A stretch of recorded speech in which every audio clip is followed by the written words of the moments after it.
상황을 잘 처리해서 하나님의 뜻을 이루는 믿음의 성도 여러분이 되시기를 주의 이름으로 축복합니다. 어떤 사람이 시골에서 닭을 몇 마리 가져다가 아파트 베란다에서 잘 길렀습니다. 그런데 새벽이 돼도 닭이 울지를 않는 것이었어요. 너무나 조용해서 목청이 이상이 있나 하고 동물병원에 데리고 가봤습니다. 그랬더니 수의사가 물어보는 것이었습니다. 먹을 것을 주시나요? 풍족이 주지요. 기온은 적당한가요? 너무너무 알맞게 만들어 주지요. 물도 주나요? 항상 물이 흐르도록 만들어 놓았지요. 그랬더니 수의사가 가만히 말을 듣더니 하던 말이, 무엇이 아쉬워서 울겠어요? 스트레스가 있어야 삶이 아름다워진다는 우리의 생각을 하게 됩니다. 알고 보면 스트레스는 인생의 양념과도 같은 것이다 라고 말하기도 합니다. 현대인들에게 가장 많은 말이 무슨 말이냐라고 물어봤더니 말할 것도 없이 스트레스가 가장 말 중에 이슈 중에 하나였다고 합니다. 심리학자 홀메스와 라헬은 스트레스에 대한 것을 연구했습니다. 그리고 거기에 전념했습니다. 그 후에 그들이 스트레스를 정의하기를, 스트레스란 삶의 변화로 흔들린 정신 상태가 불안 상태에서 원 상태로 돌아가게 하는데 필요한 시간과 노력이다라고 해석을 하고 있더라고요. 그러면서 스트레스는 세 가지의 별명을 가지고 있다라고 말합니다. 첫 번째는 무언의 살인자라는 별명입니다. 가랑비에 옷 젖는 줄 모른다고는 속담이 있는 것처럼 이슬비처럼 한참 이슬비를 맞다 보면 속옷까지 적셔지게 됩니다. 스트레스가 조금 쌓이다 보면 깊어 병이 어느덧 돌이킬 수 없는 문턱에까지 와서 아차 하는 순간 늦었다라고 알게 된다는 것입니다. 스트레스에 징조가 있습니다. 불안하거나 초조해지거나 불면이 오거나 위장장애나 두통 등은 신체 장애의 스트레스의 시작이다라고 말합니다. 그래서 설사를 자주 하거나 위가 아프거나 배가 거북하거나 심장이 터질 것 같다든지 골이 빈 것 같아 죽을 것만 같다, 이 암처럼 느껴지는 증상이 바로 스트레스의 증상이다라고 말합니다. 이런 사람은 병원에 가도 아무 병이 없다고 합니다.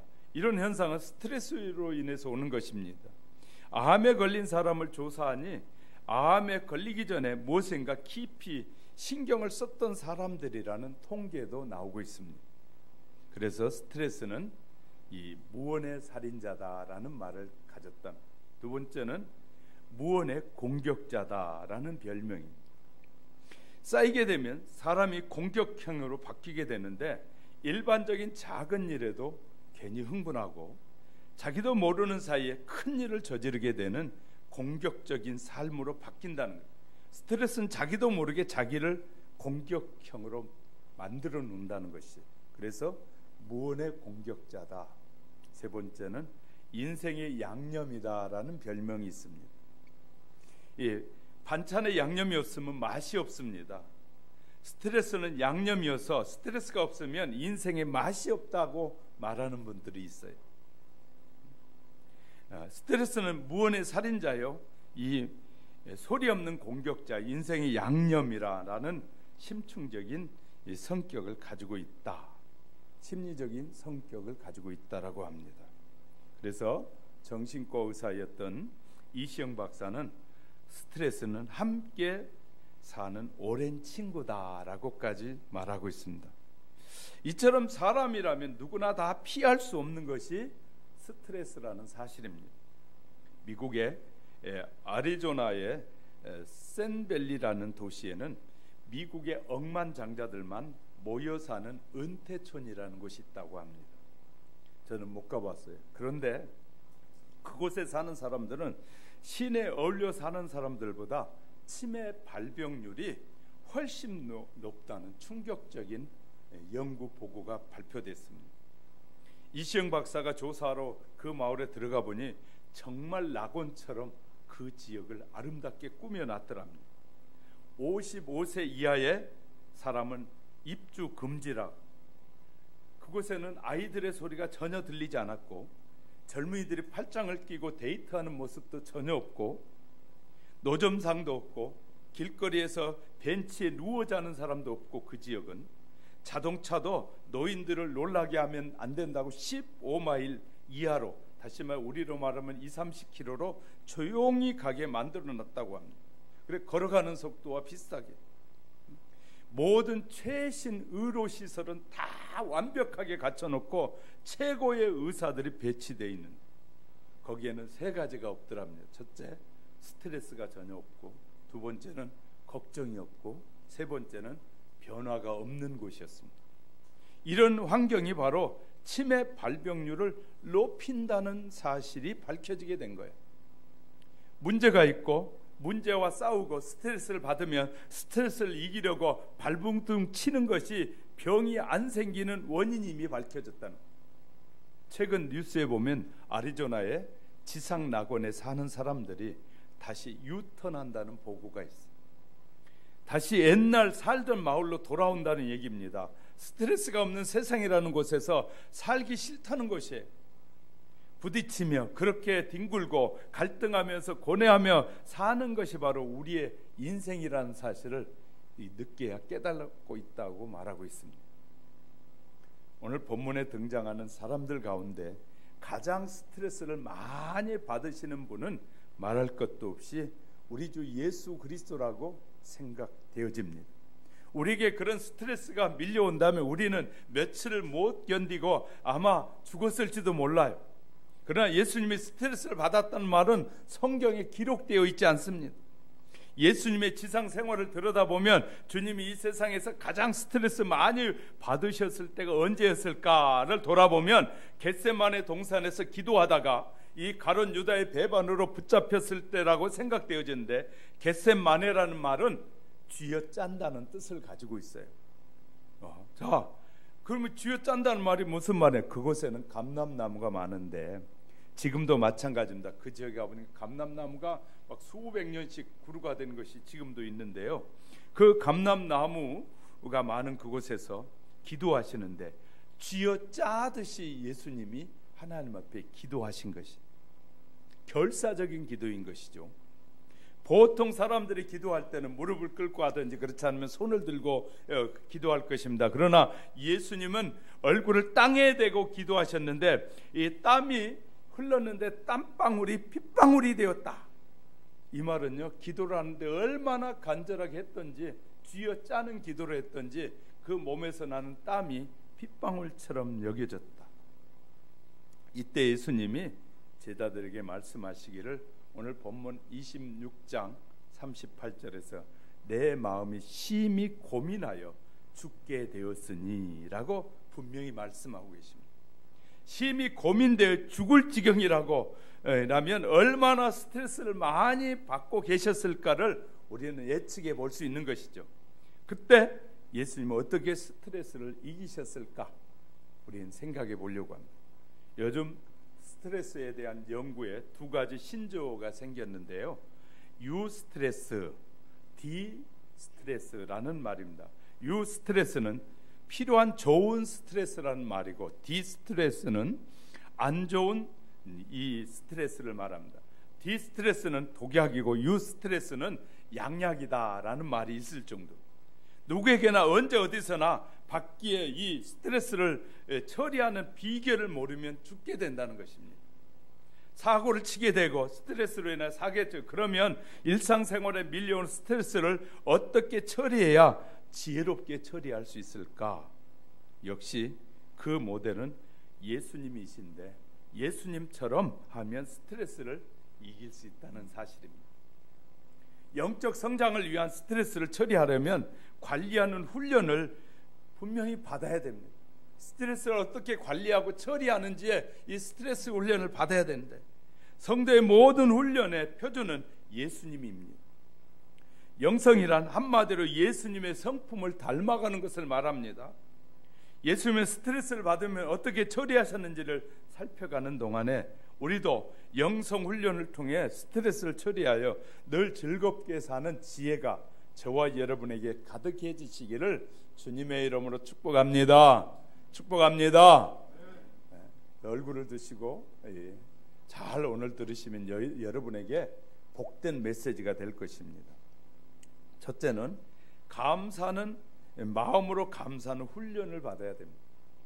일반 사람들이 스트레스를 받으면 자기의 감정을 다스리지 못하고 술을 마시고 담배를 피우고 마약을 하고 흔들어대고 마음에 움직이는 대로 막 하다 보니까 더 많은 스트레스가 문제가 생기게 됩니다.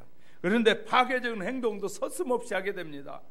보통 스트레스가 생기면 일주일 정도만 지나면 이 원상복귀가 된다고 하거든요. 심리학자들의 말에 의하면. 그런데 좀 더 수준 있는 사람은 운동을 해요. 스트레스가 쌓이면 막 운동을 해서 스트레스를 풀어버려요. 운동하면 하루만 지나면 스트레스가 사라진다고 합니다. 그러다 보니 운동보다 더 좋은 것은 사랑하게 되면 스트레스가 더 빨리 해소된다는 거예요. 그러나 사랑보다 더 좋은 것은 감사하는 마음으로 명상을 하게 되면 너무너무 좋다는 거예요. 감사하는 마음.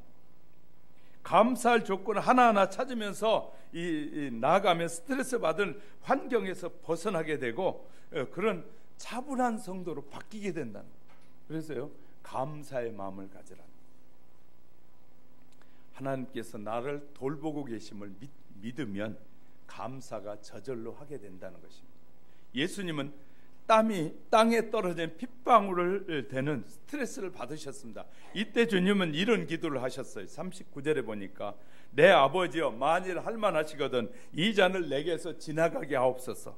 그러나 나의 원대로 마옵시고 아버지 원대로 되게 하옵소서. 이 모든 것을 맡길 분이 계시다는 것은 감사 중에 감사지. 우리의 인생은 내가 해결한다고 다 해결할 수 있는 문제가 아니라는 거예요. 해결해 줄 분이 있으니 얼마나 감사냐. 그분에게 맡기면 다 책임져 주실 것이라는 믿음을 가지면 감사가 흘러나오게 된다. 그러면 스트레스는 한 길로 왔다가 7길로 도망가게 된다는 것이. 지금 현재 지구상에서 학문적으로 스트레스 대가라고 하면 한스 셀리라는 분이라고 말합니다. 1958년 스트레스로 노벨 의학상을 받은 분이에요. 이분의 고향이 캐나다인데 이분이 고별 연설을 하버드 대학에서 하게 되는데 하버드 대학 강당에서 백발의 대가 노교수들이 빡빡하게 들어차 있는 곳에서 이 마지막 고별 강연을 하는데 강연이 끝나자 기립박수를 받으면서 마지막 강단을 내려가는데 한 젊은 학생이 길을 막으면서 질문하기를, 선생님, 우리가 스트레스 홍수 시대에 살아가고 있는데 스트레스를 해결할 수 있는 비결을 딱 한 가지만 얘기해주고 가십시오. 그는 길을 막고 딱 한마디 요청하는 거예요. 그때 이 교수가 마지막 한마디, 감사해라. 이 말 한마디에 장례는 물기 얹은 듯 조용해졌습니다. 감사는 최고로 강력한 스트레스요, 정화제가 되고 이 강력한 스트레스 치유제라는 것입니다. 무슨 일이든지 감사하면 우리 뇌에 셀로토닌이 펑펑 쏟아져서 건강체를 만드는 요소가 된다는 거예요. 감사. 프랑스 줄 르라누는 홍당무를 지은 작사가입니다. 작가인데 그는 몸이 약해져서 아침에 일어나면 이렇게 감사함으로 하루를 시작했는데, 눈이 보인다, 귀가 즐겁다, 몸이 움직인다, 기분이 괜찮다, 고맙다, 인생은 참 아름다워라며 눈을 뜨고 일어나자마자 대지를 밟으면서 이 걷는 자체가 더 감사하다라고 기도를 하는데, 눈을 비비면서 눈에 감사한답니다. 누나, 감사하다. 내가 있어서 내가 모든 것을 볼 수 있어. 감사해. 발을 두드리면서 감사해. 봐라, 오늘도 너 수고해야겠어. 나를 많은 곳으로 데려다 주겠지? 귀에게 감사한답니다. 귀야, 너 때문에 내가 모든 것을 들어. 오늘도 너 때문에 많은 것을 들을 수 있을 것이야. 감사해. 하나하나 감사하면서 하루를 시작합니다. 그러면 스트레스가 사라지고 감사하는 생활로 바뀌게 된다라고 쓰고 있어요.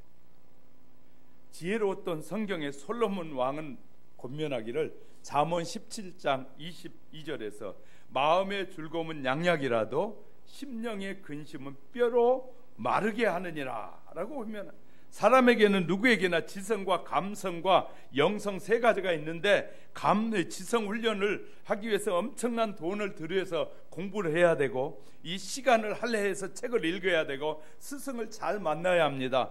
뿐만 아니라 감성 훈련은 마음이 평안하고 꽃을 보면서도 아름답다라고 말하고 알아야 되고, 재미있을 때 웃을 수 있어야 되고, 음식을 맛있게 먹을 수 있어야 합니다. 마음이 불안하면 진수성찬을 차려놔도 대래 이 씹을 맛이 안 나는 것입니다. 지성도 좋아야 하지만 감성도 편안해야 합니다. 그런데 사람에게 이 영성훈련이 중요한 것이 아니라 제일 필요로 하는 것이 영성훈련입니다. 영혼이 잘됨 같이 범사가 잘되고 강건하기 때문에 영성은 저절로 좋아지는 것이 아니라 훈련을 통해서 영성이 좋아진다. 하나님 앞에 예배드리는 훈련도 해야 되고, 하나님 앞에 기도하는 훈련도 해야 되고, 하나님께서 내게 주신 것에 대한 감사의 훈련도 해야 되고, 이 복음을 전하는 훈련도 해야 되고, 이런 영성 훈련이 잘 되어지면 이 감성과 지성도 다 해결되어질 수 있다는 거예요. 저와 여러분에게 아주 필요한 것은 영성입니다. 그러면 그 사람에게 이 스트레스가 있던 것들이 해소되어지는, 그래서 스트레스는 감사하는 영성으로 관리하는 것이 그리스도인의 특징 중에 하나입니다. 그래서 저와 여러분은 늘 범사에 감사하게 될 때 우리는요, 모든 스트레스에서 자유할 수 있음을 믿으시면 크게 아멘. 두 번째는 생활에서 내려놓는 훈련이 필요합니다. 내려놓는 훈련. 예수님은 스트레스를 받으셨을 때 이렇게 기도하셨다고 내 아버지여, 만일 할만하시거든 이 잔을 내게서 지나가게 하옵소서. 그러나 내 원대로 마옵시고 아버지 원대로 되게 하옵소서. 이 말씀 속에는 내려놓음이 들어있습니다. 스트레스는 대개 목표를 달성하려고 하는데에서 다가오는 일이라고 합니다. 이상과 현실이 맞지 않는 골짜기가 스트레스라고 해요. 세계복음을 위해서 예수님이 이 땅에 오셨지만 예수님의 평생의 세계복음을 이루러 계획하시지 않았다는 거예요. 자기 세대에 모든 것을 완벽하게 만들려고 하니까 그것 때문에 스트레스 받는 사람이 얼마나 많은지 몰라요. 예수님은 2000년의 계획을 세우시고 느긋하셨어요. 예수님 12명의 제자를 만들어 놓으셨어요. 그리고 모두 내려놓으셨어요. 예수 그리스도는 자신의 주와 왕으로 구속주로 고백한 성도들은 바로 하나님의 자녀가 됐습니다. 이제는 하나님의 자녀들 다운 모습으로 신앙생활을 하고 신앙인답게 살아갈 때 이 예수님이 스트레스를 해소한 것처럼 우리도 해소할 수 있다는 것입니다. 어느 병원에서 퇴원하려던 환자가 계산서를 보더니 그 계산서를 들고 원장에게 찾아가서 항의하기를, 원장님, 제가 링게르를 반병밖에 안 맞았는데 왜 한 병값을 계산했습니까? 원장님 즉시 대답하기를, 잘못했습니다. 서로 싸우지 않으려고 원장이 내려놓았습니다. 그리고 그 전화기를 들고 간호사에게 전화해가지고 이 환자분 퇴원하실 때 남는 링게르병 포장해 드리세요. 그리고 나니까 잠시 속은 시원했는데 마음은 편하지 않은 것이었어요. 감정이 들어있었기 때문인 거죠. 아직도 덜 내려놓은 것이 아니지, 환자는 나의 상거래 대상이 아니지, 내가 환자를 사랑해야 되는데, 그리고 가격을 낮추어 드렸답니다. 그랬더니 내려놓고 나니 스트레스가 해소됐다라고 의사도 말하는 것이었어요. 그 병원의 응급실에 갈비뼈가 부러진 여인이 찾아왔습니다. 갈비뼈가 부러진 여인은 오자마자 막 아프다고 하더니 또 조금 있다가 막 깔깔 웃는 것이었어요. 또 막 웃다가 또 아프다고 소리를 지르는 것이었어요. 의사가 이상해서 왜 그러세요? 그랬더니 그 여자가 이렇게 대답하기를, 사실은 남편이 오랫동안에 이 출장을 갔다 왔는데, 출장 갔다 온 남편을 맞이하러 이 공항에 갔더니 남편이 아내를 보자마자 달려와가지고 아내를 얼마나 세게 안았던지 그냥 갈비뼈가 부러지고 말았다. 금이 가고 말았어. 그러니까 이 여자가 뭐라고 말하냐면, 생각해 보면 남편이 오랜만에 만난 자기가 얼마나 좋았던지 끌어안는 것이 좋아서 막 웃다 보면 또 갈비뼈 금 간 것이 아프니까 죽겠다고 아프고, 그러니까 웃다 울다 그러는 것이었습니다. 자, 이분에게는 스트레스가 없어요. 그런데 이분이 지나가다 다른 사람이 때려가지고 이렇게 갈비뼈가 부러졌다고 생각해봐요. 금이 갔다고. 얼마나 큰 스트레스냐 말이죠. 그러니까 우리에게 마음에 사랑하는 마음이 있고 다 내려놓으면 해결되어진다. 어떤 정신과 의사도 고백입니다. 이 젊은 사람인데 몸이 아픈 데가 많이 생기니까 만진창이가 되는 어느 날 다른 병원에 자기는 이 정신과 의사지만 이제 육체 병이 오니까 찾아가 봤더니 의사가 하는 말이, 당신은 이 병이 너무 심하게 들었습니다. 심하게 들었습니다. 그래서 이렇게 말했답니다. 그러면 어떻게 하냐면 이 대장 이 항문 쪽에 큰 병이 들어서 그 항문을 열어보니까 당신 병이 사기가 돼서 더 이상 잘라낼 수가 없어서 이 부분을 이렇게 했답니다.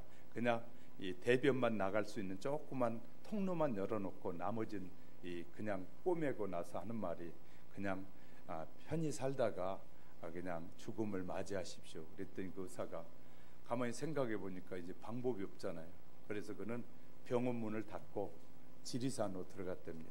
지리산 들어가서 지리산 안에 있는 이 물도 나물도 뜯어먹고 막 그렇게 행복하게 지냈대요.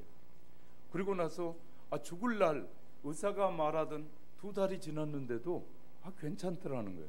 그래서 이상하다고 해서 다시 병원에 찾아가서 진단을 받아봤더니 어느 사이엔가 병이 깨끗이 치료됐던 거예요. 그래서 가족들이 오면 아직도 안 돌아가셨네, 안 죽었네 하고 농담할 정도로 이렇게 완전 치료가 됐다. 그런데 그 의사의 소식을 듣고 다른 사람들이 지리산으로 들어왔다는 거예요. 그래가지고 그 사람들도 옆에 와서 방을 얻어놓고 지내면서 이 사람들은 이 의사하고 다르더라는 거예요. 이 사람들은 와서 지금 투자에는 이 증권이 올라가면 기분 좋다고 막 먹고 또 증권값이 떨어지면 오늘 돈 잃어버렸다고 거기 와서도 막 스트레스를 받아가지고 술을 또 퍼먹고 이러더니 결국은 의사가 말한 그 날짜에 다 죽더라는 거예요. 우리는 내려놓아야 산다는 사실 아십니까? 하나님의 자녀가 된 성도들은 이 세상에 아름답게 살아야 돼. 하나님은 저와 여러분에게 이 땅을 우리에게 주시면서, 우리에게 생명을 주시면서 너희 스트레스 받고 힘들고 고통스럽게 살아라고 준 것이 아니라, 이 세상에서 나를 믿으면 내가 너희에게 참 평안을 주고 너희가 알지 못하는 신비한 은혜를 주고 너희에게 모든 좋은 걸 다 줄게, 이렇게 말씀하시고자 우리에게 부르셨다고. 우리를, 저와 여러분을 예수 그리스도를 믿음으로 말미암아 하나님의 자녀가 되는 권세를 주신다는 거예요. 할렐루야. 그러니까 그리스도인들이 내려놓지 않기 때문에 힘들고 어려운 거예요. 우리는요, 하나님 앞에 우리 모든 것을 내려놔야 됩니다. 내려놓고 살아가면 결코 스트레스가 스트레스 아니라는 거예요. 지금 여러분이 가지고 있는 것으로 여러분의 생명이 닿는 날까지 충분히 쓸 수 있습니다. 그런데 우리는 욕심을 부릴 때가 얼마나 많습니까? 욕심이 커지면 스트레스도 커진다는 사실 아십니까? 그러니까 우리는요, 욕심을 내려놓고 늘 하나님이 우리에게 주신 것에 날마다 감사하고 즐겁고 행복하게 살면 하나님께서 우리에게 주어진 사명을 감당하라고 필요한 모든 것을 더해 주시는 분이에요. 할렐루야. 하나님은 우리에게 필요한 걸 더해 주셔서 하나님의 영광을 위하여 살고자 하는 자에게 필요한 것을 덧입혀 주셔서 일하게 하시는 분이라는 사실을 믿으시면 아멘. 그런 여러분이 되시길 주의 이름으로 축복합니다. 세 번째는요, 겸손하게 기도하는 훈련을 해야 합니다. 필요하죠. 사람들에게 다가오는 스트레스를 이기기 위해서 하나님께 모든 것을 맡기는 훈련을 받으셔야 됩니다. 스트레스에서 벗어나 살아야 된다는 것이죠.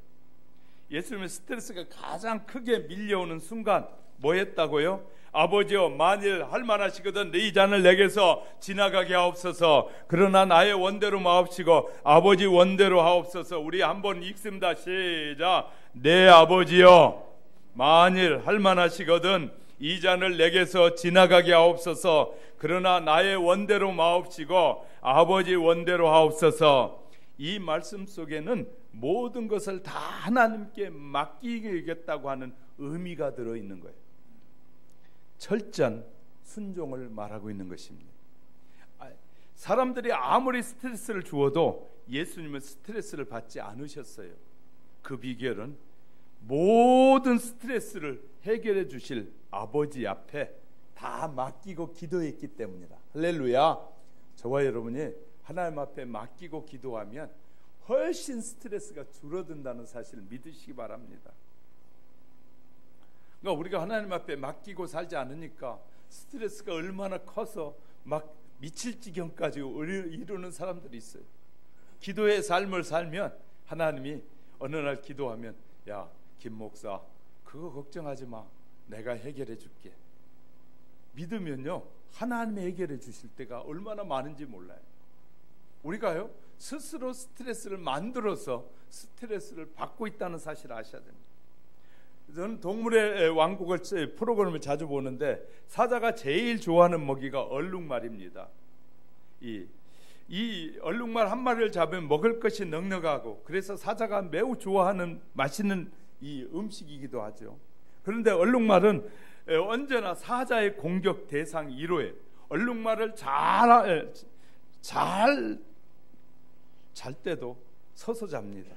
그리고요, 하루에 2시간밖에 자지 않은데 스트레스가 쌓여 금방 죽을 것 같잖아요. 그런데 얼룩말은 그 스트레스를 안 받는데, 얼룩말은 사자에게 쫓기면 죽느냐 사느냐는 엄청난 스트레스를 받아도 그렇게 건강하다는 거예요.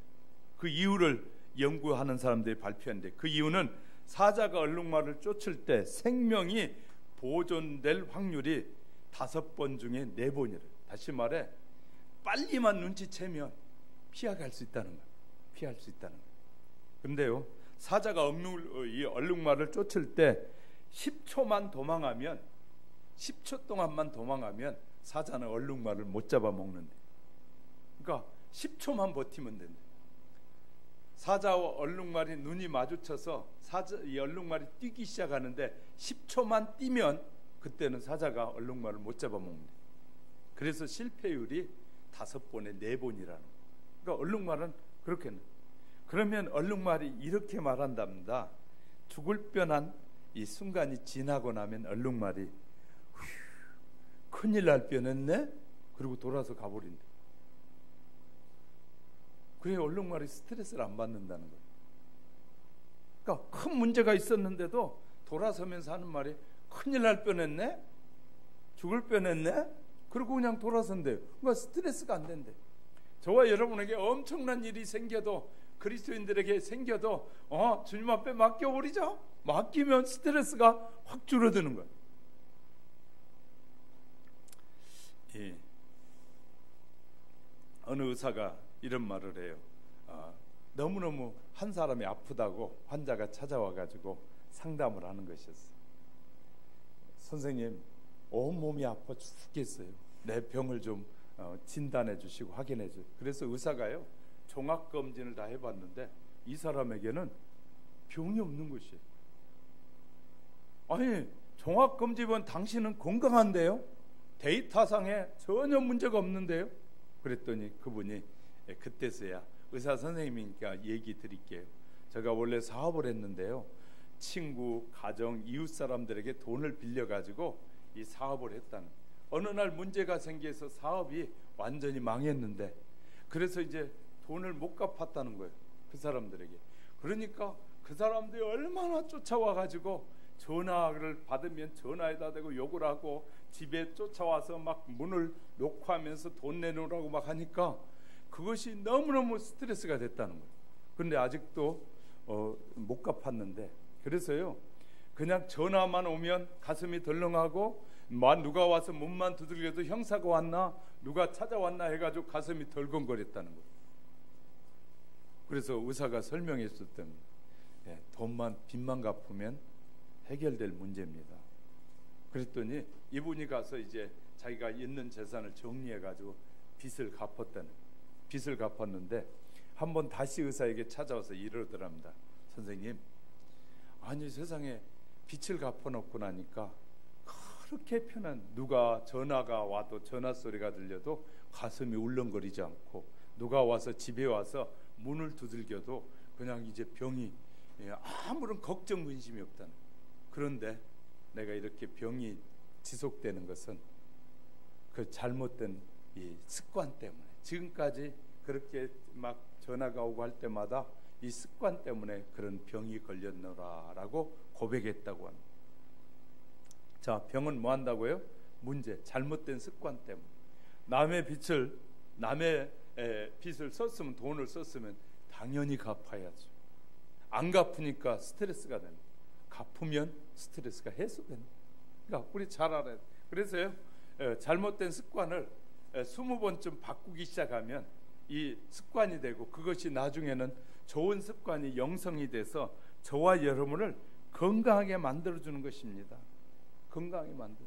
자, 사랑하는 성도 여러분, 우리는 하나님의 말씀을 듣고 하나님의 말씀대로 살려고 부지런히 뭐 해야 돼? 훈련해야 돼요. 내가 하나님의 뜻대로 살려고 자주 훈련하게 되면 이 모든 스트레스와 이런 환경에서 벗어나게 된다는 사실을 믿으시기 바랍니다. 할렐루야. 그러니까 우리가 자꾸 부모와 자녀의 갈등 속에서 뭐가 문제냐면요, 평생 부모가 헌신하여 자식에게 잘해줬는데 자식은 조그만 문제 때문에 부모에게 평생 등을 지고 사는 자식들이 있어요. 부모는 자식이 성장할 때까지 평생 동안을 그렇게 잠을 못 자고 평생을 수고했는데 내 마음에 들지 않는, 내가 원치 않는 것 말 몇 마디 했다고 그것을 가슴에 품고 평생 사니까 병신 같은 삶을 사는 거예요. 왜? 감사가 없으니까. 우린 기억해야 돼. 나를 평생 돌보고 평생 입히고 재워주고 살아왔던 그 삶에 감사가 풍성하면 뭐 한다고요? 지금 잘못한 거 다 이해하고 용서될 수 있는 거죠. 우리는 그러면 자식들은 부모에게 잘못 안 하나요? 자식이 부모에게 잘못한 것이 얼마나 많은지 몰라요. 거짓말하고 못된 짓하고 하지 말아야 될 짓 수도 없이 자기는 하면서, 부모가 자기에게 많이 상처 줬다라고 하면 말하는 자식들은 부모에게 감사를 잃어버린 거죠. 자식에게 부모가 상처를 받으면서도 부모는 말하지 않고 넘어갈 때가 얼마나 많습니다. 그러니까 우리가 부모는 자식에게 건강하게 커준 거에 대해서 하나님께 감사하고, 또 자식은 하나님께 감사하고 부모에게 감사하게 될 때 우리는요, 좋은 관계가 얼마든지 만들어져 갈 수 있어요. 가정이 무엇 때문에 서늘해집니까? 가정이 무엇 때문에 서늘해지냐? 감사를 잃어버릴 때 우리의 가정들은 이 얼음판같이 냉랭한 냉골 같은 집이 된다는 거예요. 우리가 감사를 잃어버리지 않으면, 나를 길러주고 키워주고 세워주고 했던 그 일에 대한 감사를 잃어버리지 않을 때 우리의 인생은 늘 행복해질 수 있다는 거예요. 할렐루야. 그래서 우리는 늘 감사할 조건을 많이 찾으셔야 됩니다. 감사할 조건을 많이 찾게 되면 우리의 모든 스트레스는 뭐 할 수 있다고요? 해결될 수 있다. 우리가 하나님께서 우리에게 주신 은혜를 저버리면 안 돼요. 하나님은 저와 여러분에게 얼마나 소중한 은혜를 주셨느냐면요, 세상에서 가장 귀한 것은 모든 사람이 죽고 영원한 형벌을 받게 되는데 그 형벌에서 우리를 자유케 하고 영원히 살게 하신 것이 엄청난 큰 축복이에요. 할렐루야.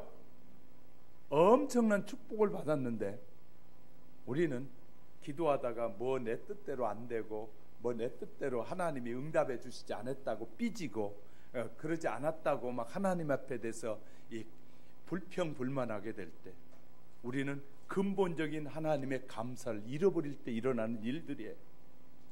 저와 여러분이 진정으로 하나님이 어떤 분이신가, 나를 위해서 무슨 일을 하셨고 앞으로 나를 위해서 어떻게 하실 것인지를 하나님을 알면 우리는 우리의 입에서 불평은 한순간에 다 사라지게 될 것입니다. 여러분이 나라에 대해서 무슨 일을 하셨습니까?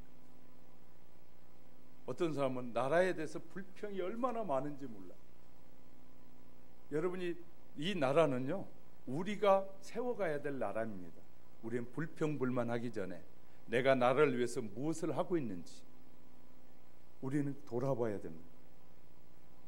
저와 여러분은요, 나라라는 이 조직체는 돈을 쓰고 허비하는 데이기 때문에, 그렇기 때문에 그들이 바르게 쓰도록 요구해야 되고 바르게 행하도록 요구하되, 나는 내가 해야 될 일을 철저하게 해야 됩니다. 세금도 바르게 내야 되고 해야 될 일이 정해진 법 안에서 최선을 다해야 돼요. 모두 다 도움만 받기를 원하고 모두 다 세금 내지 않고 산다고 생각해 보세요. 어디에서 국민에게 돌아오는 모든 재원이 어디에서 생기겠습니까? 우리는요, 부자들을 욕할 때가 얼마나 많은지 몰라요. 사업가들을 욕할 때가 많아요. 저는요, 사업을 제가 해봐서 그런지 사업가 그들이 나쁘지 않다고 생각합니다. 왜? 사업을 해보니까요, 일하는 사람보다 훨씬 많은 정신적 스트레스가 대단합니다. 그럼 말씀드렸잖아요. 월급 일은 해놔서 받아올 건 찾아올 돈은 없는데 월급 줄 날이 다가오면요, 사장은 가슴이 찢어져요. 돈 빌리러요. 저도 사업하면서 돈 빌리러 다닐 때 얼마나 힘들었는지 몰라요. 그런 거 전혀 기억하지 않고 당연히 당신은 사업주니까 나에게 무조건 봉급을 줘야 된다고만 생각해. 내가 그 사업에 내가 얼마나 유익을 줬고 이득을 줬는지를 생각하지 않아요. 일하는 사람은 내가 이 회사에 기용될 때는 이 회사가 나에게 마이너스가 되면 나를 기용하겠어요? 나를 기용한 것은 이 회사에 플러스가 되기 위해서 기용한 것이거든요. 나는 이 회사에 얼마나 플러스가 됐는지를 그리스도인들은 생각해 봐야 돼요. 내가 이곳에 있음으로 하나님께 영광이 되는지를 생각해 봐야 돼요. 그러면 우리가 감사할 수밖에 없는. 사업주들이요, 대단한 머리를 써야 되고요, 고민하고요, 잠을 못 잘 때가 하루 이틀 안에 그냥요, 개인 사업하는 거하고 사람을 두고 해보세요. 사람을 두고 봉급을 주고 또 사업을 따로 다녀야 될 사업을 해보면요, 엄청납니다.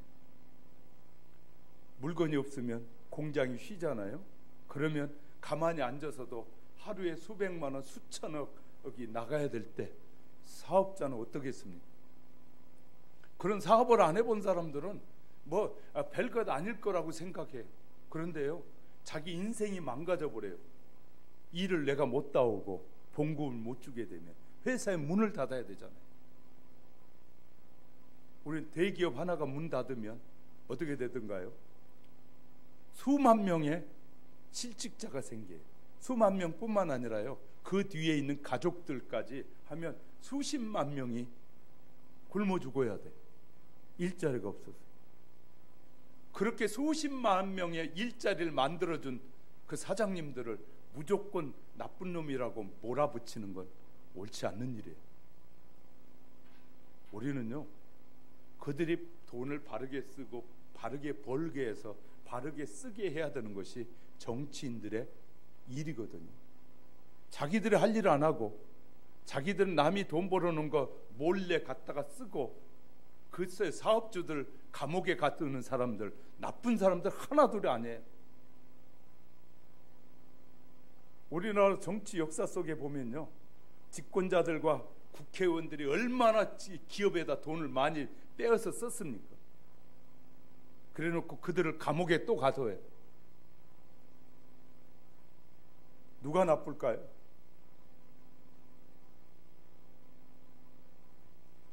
우리는요, 한 가지만 생각하는 사람이 되면 불평하게 되는 거예요. 함께 봐야 돼요. 저도 사업해 보니까요, 될 군데서 돈 달라는 사람이 생기고요. 여러분 잘 알잖아요. 명절이 되면 세상에 파주소 순경도 돈 달라고 회사에 찾아오고요. 건물 주인에게 찾아와서 떡값 달라고 오고요. 우리가 그런 사회를 살았어요. 그러면 사장은 어디서 돈이 나서 하겠어요? 우리는요, 사장이라고, 큰 대기업 사장이라고 나쁘게만 평가할 것 아니에요. 함께 보는 눈이 열려져야 돼요. 그래서 그리스도인들은 깊이 생각해야 돼요. 함부로 말하고 함부로 평가하고 하는 것은 매우 조심해야 돼요. 우리는요, 하나님의 말씀대로 비판하면 그 비판이 너에게 돌아온다고 말하고 있어요. 그러면서 이렇게 말해요. 하나님은 우리가 심는 대로 거두게 한다. 비판을 많이 하며 살면 비판이 돌아오게 될 것입니다. 그래서 우리는 가능하면 하나님의 말씀을 듣고 배워서 하나님의 말씀대로 살려고 애쓸 때 우리에게 축복이 돌아오게 되는 거예요. 할렐루야. 하나님의 창조물 가운데 가장 뛰어난 인간은 아무리 생각해도 소용없는 과거 문제를 가지고 계속해서 씨름하는 사람들이 많아요. 과거 일들, 쓰레기 같은 안 좋은 사건들을 기억하고 아파합니다. 나쁜 기억들은 당장 버려버려야 돼. 나쁜 생각들, 나쁜 기억들은 과감하게 버려버려야 돼. 뭘로 버릴 수 있다고요? 감사하게 될 때. 나에게 상처를 준 사람에게 나에게 주었던 감사의 조건들을 많이 찾아내면 이 쓰레기들을 처리할 수 있게 되는 것이에요. 스트레스가 될 만한 생각을 모두 버리면 큰일 날 뻔했네 하고 끝나버리는 거예요. 그때 못 참았으면 큰일 날 뻔했네 하고 돌아서는 얼룩말과 같은 지혜가 필요한 것이에요. 그리고 하나님 아버지께 자세한 내용을 조용히 기도하는 거예요. 저도 억울한 일 있고 할 때 하나님 앞에는 하나님, 이번에 이런 일이 있어가지고 억울해요. 하나님, 그러나 내가 해결할 수 없어요. 하나님 도와주세요 하고 하나님 앞에 해결해요. 하나님은 그때마다 사랑하는 아들아, 걱정하지 마. 내가 그 문제 해결해 줄게. 하나님이 해결해 주시면 너와 나의 문제가 동시에 해결됩니다. 그러나 내가 해결하면 저 사람과 내 사이에 새로운 갈등만이 생기는 거예요. 그러므로 우리가 하나님 앞에 기도함으로 맡기셔야 돼요. 따라해보세요. 모든 스트레스를 하나님 앞에 기도로 아뢰자. 그리하면 하나님이 해결해 주시리란 믿음을 갖자. 할렐루야. 하나님이 해결해 주시면 돼요. 말씀을 정리합니다. 믿음으로 살아가는 성도들에게 어떤 방법으로든지 스트레스가 밀려오는 것은 사실입니다. 지금부터 말씀과 기도, 찬양, 전도로 자신을 관리하는 지혜가 필요한 것이에요. 믿음이 흔들리게 될 때 언제든지 우리에게 스트레스가 옵니다. 그러므로 미리미리 스트레스를 처리하는 영성 훈련을 잘 받으셔야 돼요. 그러면 예수님처럼 십자가 앞에서 두려워하지 않고 당당하게 변함없는 모습으로 살아갈 수 있게 될 것입니다. 우리는 가장 먼저 오늘 세 가지만 말씀드리고 싶어요. 감사는 훈련해야 되고요, 내려놓는 훈련을 해야 되고요, 겸손하게 하나님 앞에 기도하는 훈련을 하시면 돼요. 그러면 저와 여러분의 밀려오는 수많은 스트레스를 해결하는, 상당량의 일들을 해결하는, 많은 문제가 해결되어지는 역사가 일어나게 됨을 믿으시면 아멘.